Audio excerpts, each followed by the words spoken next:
Hi, this is Margaret Maloney, and welcome to the Death Dhamma podcast. Open and honest discussions with wise and skillful teachers about their experiences with life, death, and Buddhism. If you wonder how others on the path have dealt with death and dying and grief, then be sure to listen in. Everybody has a story, a perspective, and a valuable lesson to share.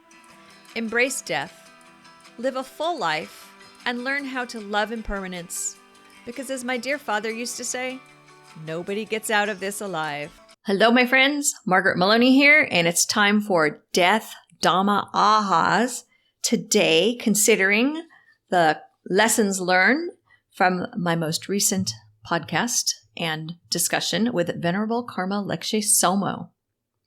And in our discussion, there's something she said to me that I carry with me all the time now, and it's been several months since our talk, and it was, have an open heart. And I've found that that comment is so useful, and it is such an overarching theme that we can use throughout our lives, whether we are having death-focused discussions or not.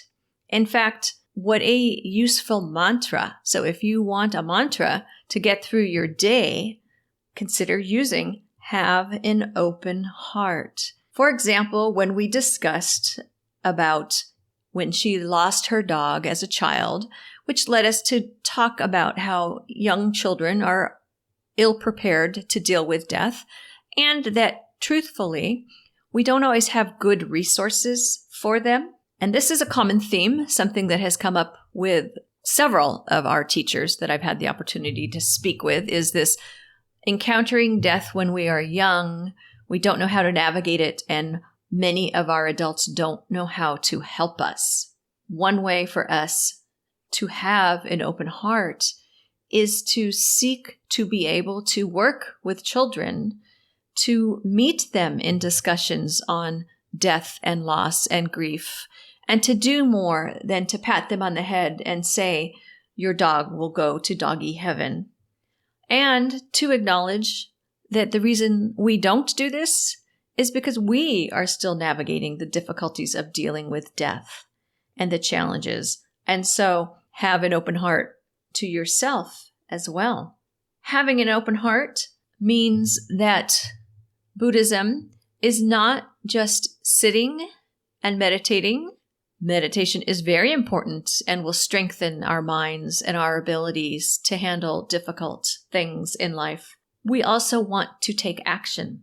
And the ability to take action requires us to have an open heart so that we are making ourselves available to help others. Because others have had an open heart, we have the good fortune to live in a time where we can access so many teachings. Venerable Karma Lekshe Tsomo is very open in saying that when she became a Buddhist, and as she was studying more and learning more in the 1950s, there was not a lot available, and she was scouring bookstores to find what she could find, and her search led her ultimately to India and to practice and to training, which is to our benefit that her path took her there.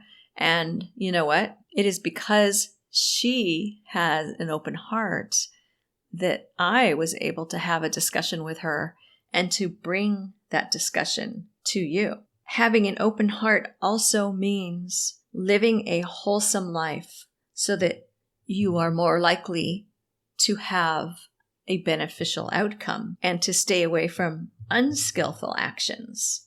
And when you live an ethical life and you practice with action and with meditation, you are more likely to be able to meet difficulty and death in a calm and unfazed manner, that you will be more likely to navigate the stages of your own death and to recognize them and greet them as you experience them, and to subdue your fears, because through your practice, you have developed an open heart to your own death. The truth of impermanence is we are dying at the molecular level all of the time. And this is another thing for us to have an open heart toward, is in our practice of impermanence and in our death practice.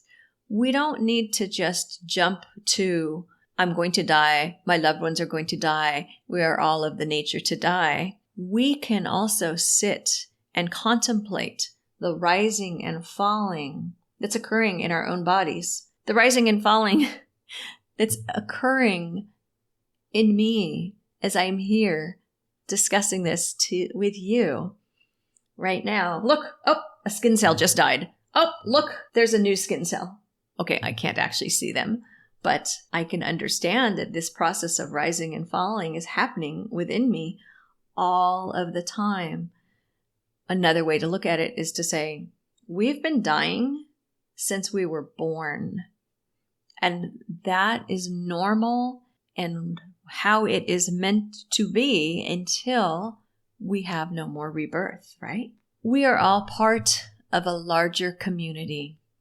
And as a larger community, we share different beliefs, different backgrounds, different customs. One of the ways in which we can have an open heart is to learn from the experiences and the beliefs and traditions of others. For example, she shared with me a story of a family in, I believe it was in Thailand, and their son, their only child, died in a tragic accident on the road. And they had the life skills to deal with his death. And I'm not saying that they weren't sad, but what I am saying is that what others might look at and say, look at this poor, simple peasant family and this horrible loss, but let's also look at their amazing ability to process that loss,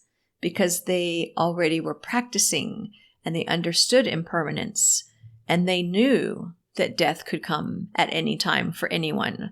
And they knew that he had been living a good, ethical life. In fact, what he did was he helped out at a local monastery, and he helped and served the nuns, who in turn were right away able to chant for him so that he could transition. The truth is, no one can face our grief for us. We must do it ourselves. And one of the best ways for us to do it ourselves is to try to face it as directly as we can, to sit and see the grief that we face and acknowledge it for what it is. And we can't fix someone else's grief, but sometimes having an open heart to someone who is grieving is to just sit with them silently and to be with them and to let them talk when they need to talk and to let them be quiet when they need to be quiet.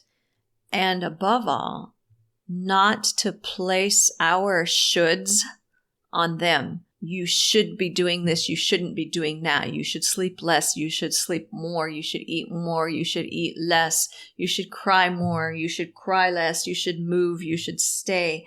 All of those things that rise up in us when we watch someone else go through a difficult time, which may be coming from pure intentions or could be arising because of our own fears and discomforts around situations. To have an open heart means to just be there and to have an open heart to ourselves and notice, oh, right now I want to tell this person what to do so they will be okay.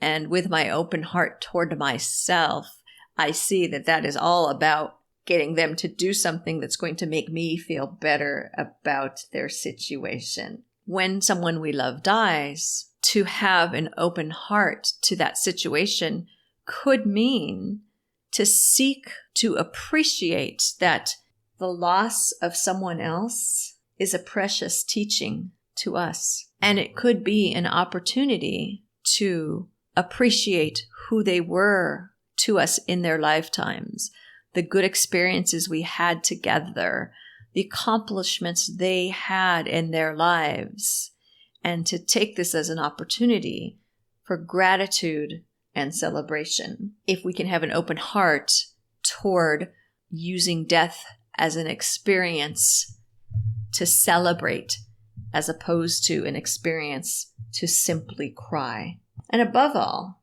we can make every encounter with a sentient being precious. There's a lot going on right now, and we don't always agree with one another, with family members, friends, others.